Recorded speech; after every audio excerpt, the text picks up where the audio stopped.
أعوذ بالله من الشيطان الرجيم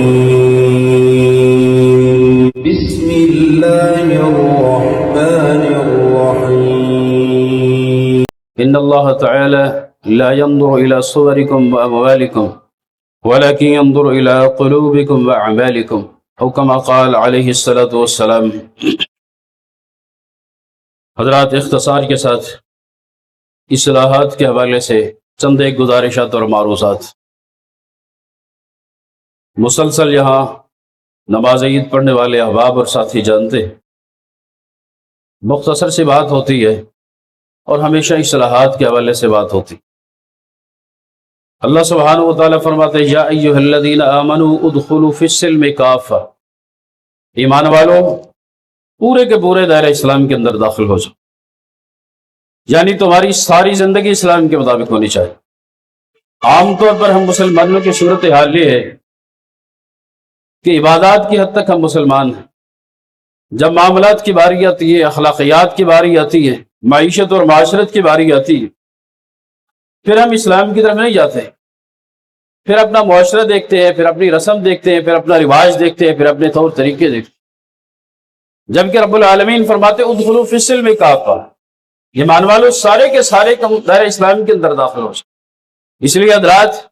مجھے اور آپ کو اپنا اپنا جائزہ لینا ہے اور ہر حوالے سے اپنی اپنی اصلاح کرنی ہے، اور اصلاحات کے حوالے سے سب سے اہم ترین نقطہ اور سب سے اہم ترین چیز ایمانیات اور اعتقادات درست کرنے، ایمانیات کو درست کرنا سب سے پہلی اور اولین اصلاح ہے۔ ایمان کی اصلاح کے بغیر، عقیدے کی اصلاح کے بغیر، توحید کو جانے بغیر، توحید کے تقاضے جانے بغیر، حضرات میری اور آپ کی دنیا اور آخرت برباد۔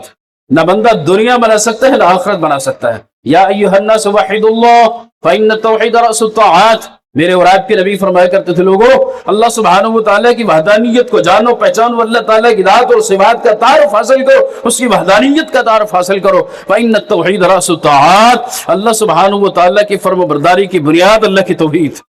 جہاں اللہ کی توحید نہیں، اللہ سبحانہ و تعالیٰ کی فرم برداری یعنی نیکیاں، حسنات، اچھے اعمال کسی کھاتے کے نہیں ہے۔ اللہ سبحانہ و تعالیٰ نے بارہا اپنے قرآن کریم میں اس بات کا اعلان فرمایا اولئک حبطت اعمالهم۔ اگر عقیدہ درست نہیں ہے، اگر اللہ کی توحید کو نہیں پہچانا، رب تعالیٰ کی وحدانیت کو نہیں پہچانا، حضرات میرے اور آپ کے دنیا اور آخرت کے سارے اعمال برباد اور ضائع چلے جائیں گے۔ اس لیے پہلی بات اللہ کی توحید کو پہچانی ہے، اللہ کی توحید کو پہچانے بغیر گزارا نہیں۔ واتقوا اللہ فإن التقوى ملاک الحسنات، پھر میرے اور آپ کے نبی نے فرمایا لوگ اللہ کا تقوی اختیار کرو، اللہ کا ڈر، اللہ کا خوف، اللہ کا تقوی ہر وقت میرے اور آپ کے دل میں ہونا چاہیے، ہر وقت میرے اور آپ کے دل میں ہونا چاہیے۔ اور تقوی کا معنی اور مفہوم کیا ہے کہ دنیا میں زندگی گزارتے ہوئے، یہ دنیا گناہوں کی ماجگاہ ہے، گناہوں کی ایسا ماجگاہ میں زندگی گزارتے ہوئے اپنا دامن گناہوں سے بچا کر کے نکلنا تقوی کہلاتا ہے۔ ہر چھوٹے اور بڑے گناہ سے بچنے کی کوشش، ہر وقت اللہ کا خوف، اللہ کا ڈر، اللہ کی پکڑ کا ڈر، اللہ سبحانہ و تعالیٰ کی گرفت کا ڈر، جہنم کا ڈر ہر وقت میرے اور آپ کے دل میں ہونا چاہیے۔ اور جس کے دل میں ہر وقت اللہ کا خوف ہو وہ انشاءاللہ تعالیٰ گناہوں سے بچا رہے گا، اور جب گناہوں سے بچا رہے گا اور اس کے دل میں اللہ کا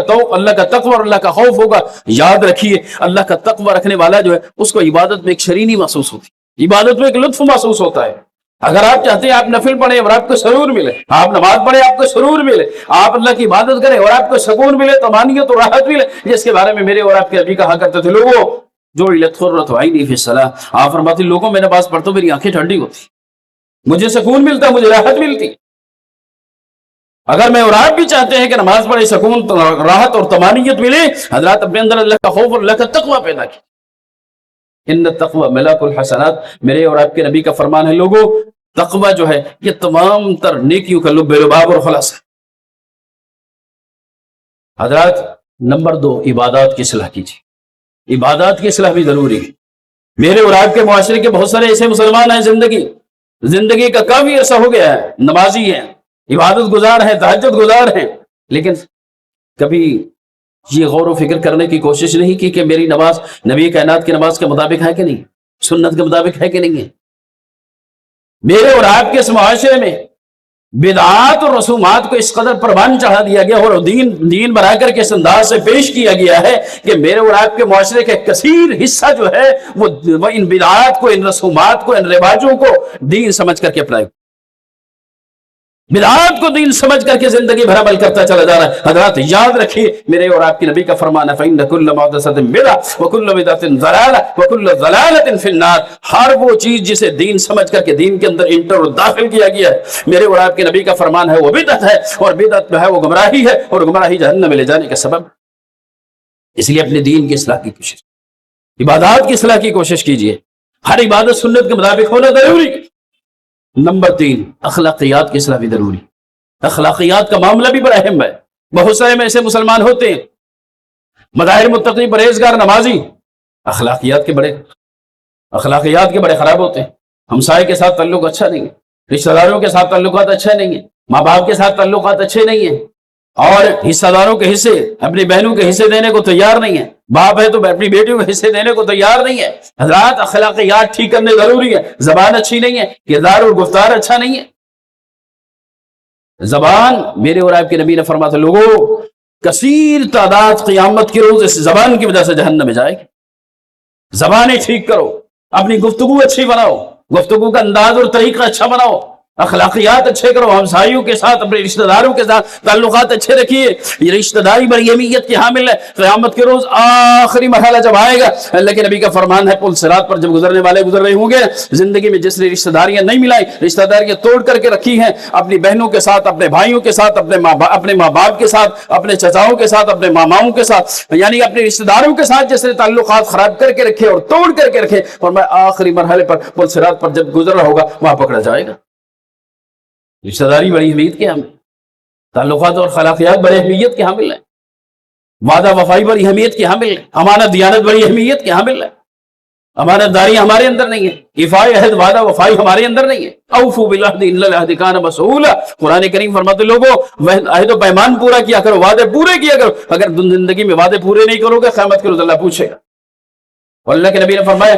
کہ وعدہ پورا نہ کرنا، آپ نے فرمایا نفاق کی نشانی ہے، منافق کی نشانی۔ امانت میں خیانت کرنا اللہ کے نبی فرمایا منافق کی نشانی۔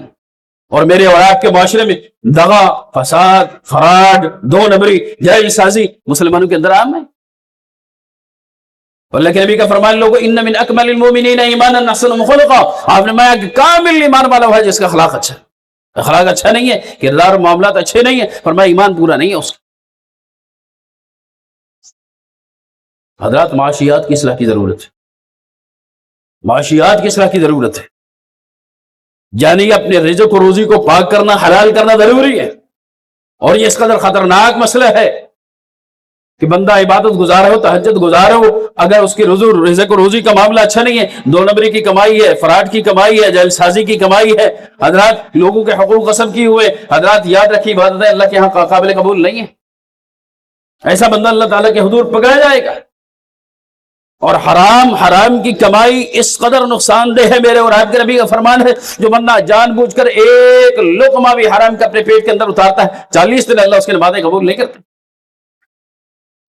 اس لیے اپنے رزق و روزی کو درست کیجیے، رشوت سے بچنے کی کوشش کرو، سود سے بچنے کی کوشش کرو، دو نمبری سے بچنے کی کوشش کرو، رزق و روزی کے معاملات درست کرو۔ یاد رکھیے آخرت کے نقصان سے پہلے دنیا میں بھی نقصان ہوتا ہے۔ جو بندہ حرام کاری میں چلتا رہتا ہے، اولادیں کبھی اس کی فرمانبردار نہیں بن سکتی، زندگی میں کبھی اس کو سکون نہیں آ سکتا، زندگی میں اس کو راحت نہیں آ سکتی۔ اصلاحات کے حوالے سے آخری بات حضرات، نفس کی اصلاح کیجیے، نفس کی اصلاح کیجیے، اپنے آپ کو ٹھیک کیجیے، اپنے اندر کو ٹھیک کیجیے، اپنے اندر کی دنیا کو صاف کیجیے، دل کو صاف کیجیے، دل کو پاک کیجیے، حسد، بغض، کینہ، عداوت کی غلاظتوں سے اپنے دل کو صاف کیجیے۔ جب تک دل کے اندر یہ حسد، بغض، عداوت اور کینے کی غلاظتیں ہیں، حضرات یاد رکھیے زندگی میں سکون نہیں آئے گا، عبادت صحیح طریقے سے آپ نہیں کر پاؤ گے، زندگی میں راحت اور سکون آپ کو نہیں مل پائے گا، اور لوگوں کے آپ کے ساتھ تعلقات اچھے نہیں ہو سکے۔ دل کی دنیا کو پاک کیجیے تاکہ لوگوں کے ساتھ آپ کے معاملات بھی ٹھیک ہو اور رب تعالیٰ کے ساتھ بھی آپ کے معاملات ٹھیک، اور دل کے اندر دنیا کی محبت نکال کر کے آخرت کی محبت پیدا کیجیے، آخرت کی محبت پیدا کیجیے۔ یاد رکھیے دل کے اندر جس چیز کی محبت ہوتی ہے، بندے کی ساری خواہشیں، امنگیں اور چاہتیں اور بندے کے میلانات اور رجحانات اسی طرف ہوتے۔ دل میں اگر کچھ نہ کچھ آخرت کی محبت پیدا کر دیں گے، جنت کی محبت پیدا کر دیں گے، اللہ اور رسول کی محبت پیدا کر دیں گے، حضرات رجحانات میرے اور آپ کے آخرت کی طرف آئیں۔ اس لیے نفس کی اصلاح کیجیے، دل کو پاک کیجیے، توبہ کیجیے، دعاؤں کی عادت اور معمول بنانے کی کوشش کیجیے، ذکر و اذکار کا معمول بنانے کی کوشش کیجیے، صبح شام کے اذکار کرنے کی کوشش کیا کریں، نمازوں کے بعد کے وظائف و اذکار کرنے کی کوشش کیا کریں، اسی طرح کثرت سے استغفار کرنے کی کوشش کیا کریں، رب تعالیٰ کے حضور دعائیں اور التجائیں کرنے کی کوشش کیا کریں۔ دعاؤں کے حوالے سے بڑے افراط اور تفرید کا شکار ہیں کہ ہم اجتماعیت والی دعائیں چھوڑتے چھوڑتے انفرادیت بھی چھوڑ بیٹھے ہیں۔ حضرات انفرادی دعا کیا کریں، ہر نماز کے بعد کیا کریں، ہر وقت کیا کریں، ہر حال میں کیا کریں۔ اللہ سبحانہ و تعالیٰ مجھے اور آپ کو عمل کی توفیق عطا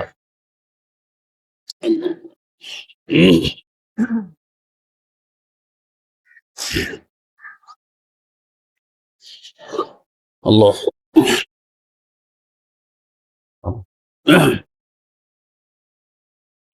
حضرات عید کا دن خرچ کرنے کا دن ہوتا ہے، جتنی اللہ توفیق دے اللہ کے دیے ہوئے مال میں سے ضرور خرچ کریں، انشاءاللہ تعالی آپ کی امانت مرکز کے بچوں تک پہنچا دی جائے گی۔ یہ میرے نبی کی سنت ہے، میرے نبی کے طریقہ ہے، آپ ہمیشہ عید کے موقع پر اجتماعی اسی طرح فنڈنگ کیا کرتے تھے، چنانچہ آپ کی سنت کو زندہ کرتے ہوئے ہم عمل کرتے ہیں۔ اللہ مجھے اور آپ کو عمل کی توفیق دے۔ اللہ اکبر، اللہ اکبر، لا الہ الا اللہ، اللہ اکبر، اللہ اکبر وللہ الحمد، اللہ اکبر، اللہ اکبر، لا الہ الا اللہ، اللہ اکبر، اللہ اکبر وللہ الحمد، اللہ اکبر، اللہ اکبر، لا الہ الا اللہ، اللہ اکبر، اللہ اکبر وللہ الحمد، اللہ اکبر کبیرا والحمد للہ کثیرا، سبحان اللہ بکرۃ واصیلا۔ حضرات چند باتیں ہوں، قابل عمل باتیں ہوں، ان پر عمل ہو جائے کافی ہے۔ گزشتہ عید پہ مجھے یاد ہے یہاں میں پہنچا تھا، یہ ابھی آواز آ رہی تھی، ہم نے عید پڑھ لی تھی، آدھا گھنٹہ گزر گیا تھا، پھر بھی آواز آ رہی تھی، اور ایسی بات جو آ رہی ہوتی ہے وہ اکیلا ہی ہوتا ہے اکثر بیشتر موسم۔ چند باتیں ہوں، کام کی باتیں۔ ہاں جی، قربانی کا دن ہے، آج کے دن کا سب سے افضل ترین عمل قربانی کرنا ہے، اللہ کے حضور خون بہانا ہے۔ جن بھائیوں کو اللہ نے توفیقیں دی ہیں، اللہ سبحانہ و تعالیٰ ان کی قربانیاں قبول فرمائے۔ اگر اللہ نے توفیق دیا یعنی آپ کوشش کر سکتے ہیں، کوشش کریں اپنے ہاتھ سے قربانی ذبح کریں، اور اگر اپنے ہاتھ سے قربانی ذبح کرنے کی پریکٹس نہیں ہے تو پھر خام خواہ پریکٹس بھی نہ کیجیے، خام خواہ پریکٹس۔ ہاں اگر کوئی بندہ جان پہچان والا یعنی وہ طریقہ کار کو سمجھنے والا آپ کے سامنے موجود کھڑا ہے، آپ کو بتا رہا ہے تو ٹھیک ہے، مگر نہ ویسے کوشش کر کے جانور کو خام خواہ اذیت نہ دیجیے گا۔ یاد رکھیے جب ذبح کرتے ہیں نا تو 3-4 رگیں ہوتی ہے جو لازمی کاٹنی ہوتی ہے، سانس والی نالی کاٹنی، غذا والی نالی کاٹنی ہوتی ہے، اور اس کے ساتھ ساتھ 2 نالیاں ہوتی ہیں خون والی جو کاٹنی ضروری ہوتی ہے۔ خون والی 2 نالیاں اگر نہیں کٹے گی تو جانور کا خون اچھی طرح نہیں بہے گا۔ اس لیے اگر آپ کو ذبح کرنا آتا ہے تو اچھی بات ہے، مگر نہ جو ماہر تجربہ کار ہے اس سے جانور ذبح کروائیے گا، اپنی نگرانی میں کروائیے گا۔ اس کے بعد گوشت کی تقسیم کار کے حوالے سے قرآن کریم کے الفاظ بھی ہیں اور حدیث کے الفاظ بھی ہیں۔ آپ اس کو 3 حصوں میں اگر تقسیم کر دیتے تو اچھی بات ہے، ایک حصہ اپنے لیے، ایک حصہ دوست و احباب کے لیے، اور ایک حصہ جو ہے وہ فقراء کے لیے۔ یہ قرآن کریم کے الفاظ بھی، حدیث کے الفاظ بھی، اور امام شافعی علیہ الرحمہ نے اسی کو ترجیح دی، اور یہ کوئی ضروری نہیں ہے۔ اگر اس کے علاوہ بھی آپ تقسیم کار کا کوئی اور طریقہ کرنا چاہتے ہیں تو کوئی حرج نہیں ہے۔ بہرحال قربانی کیجیے، گوشت تقسیم کیجیے، اور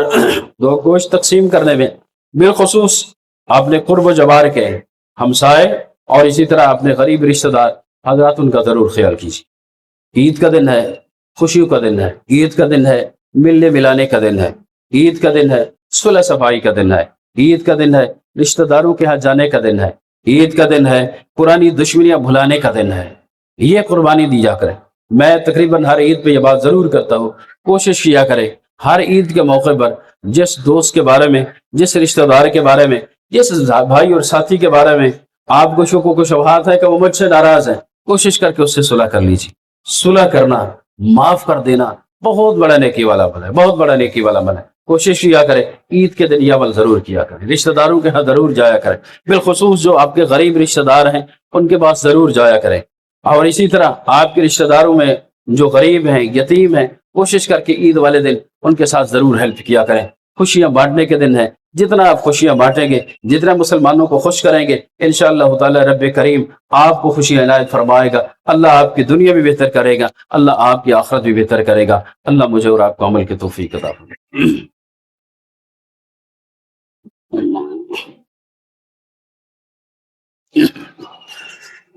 الحمد لله رب العالمين الرحمن الرحيم مالك يوم الدين إلهكم إله واحد لا إله إلا هو الرحمن الرحيم اللهم أنت الله لا إله إلا أنت الحليم الكريم سبحان الله رب العرش العظيم اللهم صل على محمد وعلى آل محمد كما صليت على إبراهيم وعلى آل إبراهيم إنك حميد مجيد اللهم ربنا آتنا في الدنيا حسنة وفي الآخرة حسنة وقنا عذاب النار اللهم ربنا ظلمنا أنفسنا وإن لم تغفر لنا وترحمنا لنكونن من الخاسرين يا قاضي الحاجات اقضي حاجاتنا وحاجات المسلمين يا شافي الأمراض اشف مرضانا ومرضى المسلمين أذهب الباس رب الناس واشف أنت الشافي لا شفاء إلا شفاؤك شفاء لا يغادر سقما اللهم ارحم على أحوالنا ولا تنظر إلى سوء أعمالنا اللہ جتنے بندے بیمار ہیں اللہ سب کو شفاء کامل عاجل نصیب فرما اللہ بالخصوص اس مجلس میں جتنے تیرے بندے اور بندیاں بیمار ہیں اللہ سب کو شفاء کامل عاجل نصیب فرما اے مالک کریم جہاں جہاں تیرے مسلمان بندے بیمار اللہ سب کو شفاء کامل عاجل نصیب فرما اللہ پریشان ہر لوگوں کی پریشانیاں دور فرما اللہ مقروضوں کے قرض اپنے غیب کے خزانوں سے ادا فرما اے مالک کریم یہ تیرے بندے اور بندیاں صبح صبح اپنے گھروں سے نکل کر کے اللہ اس کھلے میدان میں اے مالک کریم تجھ سے اپنے گناہوں کی معافی مانگنے کے لیے آئے ہیں اللہ ہم سب کے گناہوں کو معاف فرما اللہ ہم سب کی خطاؤں کو معاف فرما اے مالک کریم ہمیں اپنی اپنی اصلاح کرنے کی توفیق عطا فرما اللہ دین کے مطابق زندگی بسر کرنے کی توفیق عطا فرما اللہ اپنی توحید کو پہچاننے اور اس پر گامزن رہنے کی توفیق عنایت فرما اللہ بدعات سے بچ کر کے اللہ سنت سے محبت نصیب فرما اللہ سنت کے مطابق زندگی بسر کرنے کی توفیق عطا فرما اللہ ہر عمل سنت کے مطابق کرنے کی توفیق عنایت فرما اللہ صحابہ کے نقش قدم پہ چلنے کی توفیق عنایت فرما اے رب کریم اے خالق کریم اے مالک کریم ہم میں سے جن کے والدین اس دنیا فانی سے چلے جا چکے اللہ ان کی قبریں روشن فرما اللہ جن کے والدین اس دنیا فانی سے چلے جا چکے اللہ ان کی قبریں روشن فرما اللہ قبر حشر کی منزلیں ان کے لیے آسان فرما اللہ جن کے والدین زندہ ہیں اللہ سعادت سمجھ کر کے ان کی خدمتیں کرنے کی توفیق عنایت فرما اللہ جن کے والدین اس دنیا فانی سے چلے جا چکے اللہ ہمیں ان کے حق میں دعائیں کرنے کی توفیق عنایت فرما اللہ ہمیں ان کے حق میں دعائیں کرنے کی توفیق عنایت فرما اللہم وفقنا لما تحب و ترضا اللہ اسلام کو سربلندی نصیب فرما اللہ اسلام کو سربلندی نصیب فرما اللہ دشمنان اسلام کو نیست و نابود فرما اللہ دشمنان اسلام کی سازشوں کو نیست و نابود فرما اللہ اسلام کو سربلندی عطا فرما اللہ ملک پاکستان کی حفاظت فرما اللہ ملک پاکستان کی حفاظت فرما اللہم وفقنا لما تحب و ترضا اللہ ہمیں صلح صفائیوں کے ساتھ زندگیاں بسر کرنے کی توفیق عنایت فرما اللہ اتفاق اور اتحاد کے ساتھ زندگیاں بسر کرنے کی توفیق عنایت فرما اللہ ہمیں اپنے دلوں کو اللہ حسد کینہ بغض کی غلاظتوں سے صاف کرنے کی توفیق عنایت فرما اللہ ہمیں اپنی اصلاح کرنے کی توفیق عطا فرما اللہ آخرت کو اپنی ترجیحات میں لانے کی توفیق عنایت فرما اللهم وفقنا لما تحب وترضى يا حي يا قيوم برحمتك نستغيث اللهم ربنا تقبل منا انك انت السميع العليم وتب علينا يا مولانا انك انت التواب الرحيم صل وسلم على عبدك ورسولك محمد النبي الامين وعلى اله وصحبه اجمعين امين برحمتك يا ارحم الراحمين.